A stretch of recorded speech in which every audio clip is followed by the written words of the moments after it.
very good response. Should move this wire because it's knocking around. To the England Euro 2024 squad reaction video.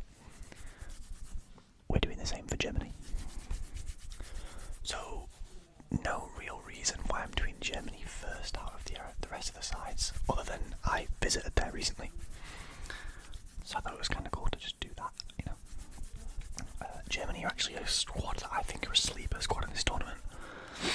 I think everyone's talking about France and England, but more people need to be talking about Germany. Because they look like, on paper, in my opinion, one of the deadlier sides in the competition. They look solid through all areas of the pitch with veterans and young talents everywhere, pretty much. I mean, even just from the goalkeepers, who I'll go through in a second, you can tell they're going to be a good side. So, Germany in goal. Let's get started straight away. They've obviously taken Manuel Neuer. They've obviously taken Marc-Andre ter Stegen. And they've also taken Oliver Baumann, who, I'm not sure how many caps he has for Germany, Baumann, or if any. But I know he's had a really good season. I know he's been one of the highest in terms of, I think I want to say it's one of the highest in terms of save percentage in the Bundesliga this season, which is very impressive. I don't expect him to touch the pitch though, I'll be real. I really do expect Manuel Neuer to start. Could be his last Euros.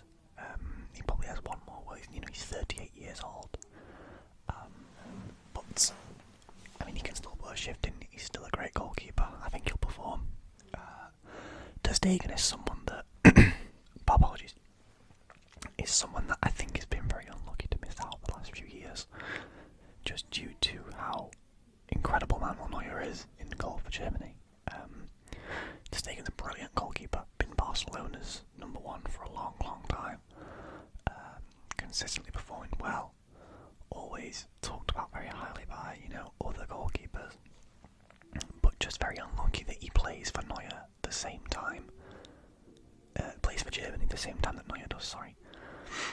Sort of an Ederson-Alisson situation there with Brazil, where both are incredible world-class goalkeepers, but both play for the same country at the same time. And you can only have one goalkeeper on a pitch. Moving into the defence. The first name that I've got here, if it lets me scroll down the bloody page, it doesn't, okay, is Antonio Rudiger. Then David Raum, Jonathan Tah, Joshua Kimmich, Nico Schlotterbeck, Waldemar Anton, Maximilian Mittelstadt, Benjamin Henrichs, and Robin Koch. So, I'll admit, I don't watch much Bundesliga football, but I assume based on age, caps, etc., that Antonio Rudiger will start for Germany, which is rightfully so. The guy is very good. Real Madrid's top centre-back at the moment, in my opinion. I haven't watched much of Real Madrid outside the Champions League this season, but Rudiger's been great every game he's played that I've seen him in. Consistent, solid, bit of a gladiator as well, bit of a warrior. I expect Jonathan Tah will probably start next to him in defence, after this amazing Leverkusen season that he's had. I must admit, I don't know much about the rest of the centre-backs here. I've heard good things about Schlotterbeck, but I assume based on the fact that he's part of that Leverkusen side, that Jonathan Tah will probably be the partner to Rudiger in the German setup, if they do indeed run a four-at-the-back formation. I don't really know what formation they play, but yeah, we'll see. Joshua Kimmich, of course, solid as usual. Looking to move away from Bayern though this summer, which is interesting. I did not expect that.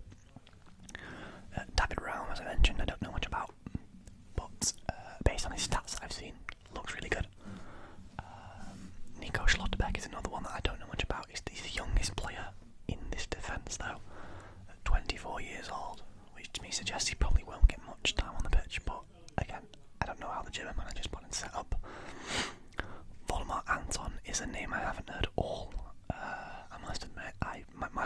age outside of the Prem, and English football is quite limited. Maximilian Mittelstadt is another person I've heard really good things about this season. From everywhere online, Twitter, whatever. I've just heard good things about Mittelstadt, so, I'm pretty sure he'll be I'm sure he will be a solid option for them. Benjamin Henriks is one that I've heard a lot about, actually. I know he's a fullback. I think he plays right back. I've seen nothing but praise, really, for this trial line.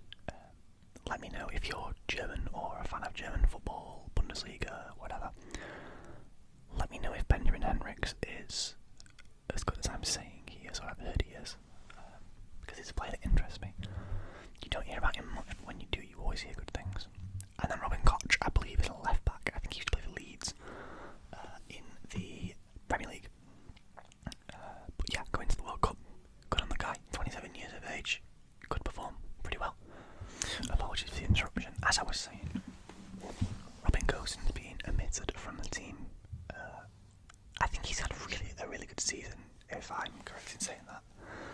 He's looking at a transfer away from where he is based on his performances, which is, surprising to see that he's not in here. On the midfield now, though. Pascal Gross is a name that is included in this team. Sorry, my headphone wire is really annoying me. Pascal Gross from Brighton, who I think deserves it. He's been great in the Prem this season.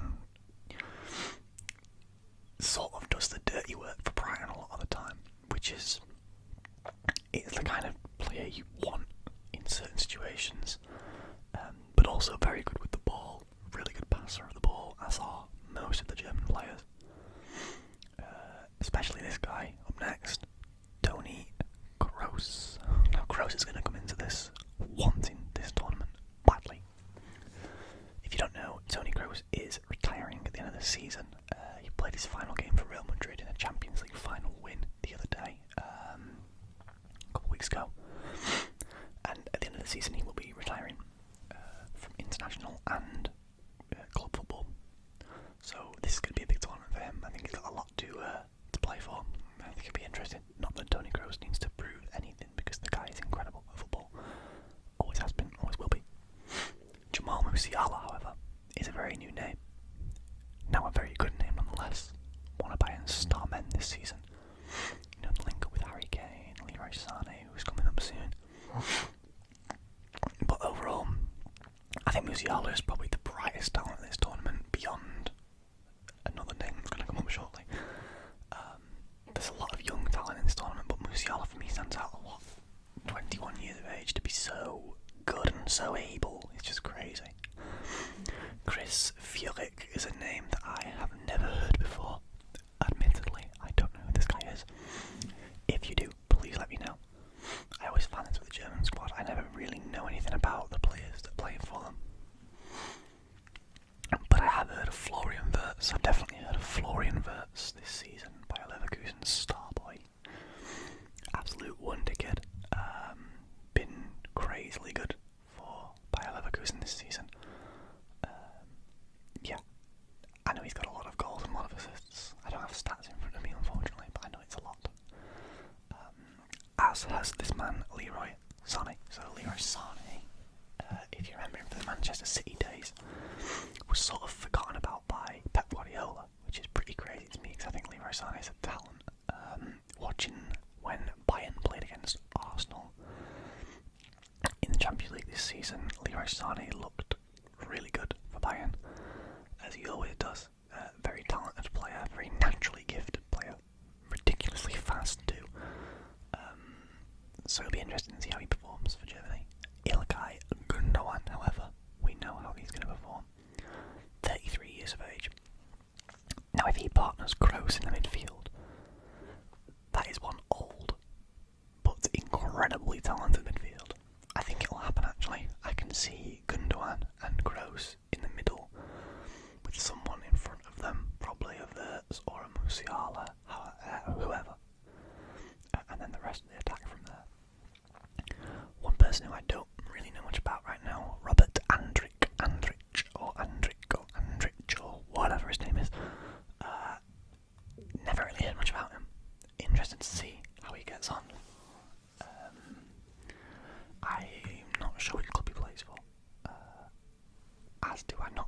anything about Alexander Pavlovich either. Or Alexander Pavlovich. Doesn't even have a picture on the website that I'm on, which is quite bad from the UEFA.com, but you know, you can't win them all. Forwards though, I have heard of every single one of these guys. We've got Kai Havertz, the boy, Niklas Füllkrug from Borussia Dortmund, who I know has had a pretty good season. Thomas Müller, who's been very good this season. Maximilian Bayer, and Dennis Undav. Now, I don't know much about Undav, but I've heard a lot of good things again. Nothing but positive sort of feedback on his attacking play.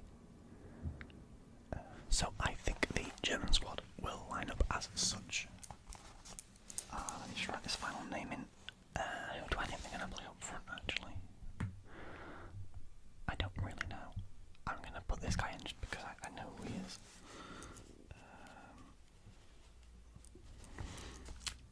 No, I don't think this will be as sort of rigid. I hope you can read my writing, actually.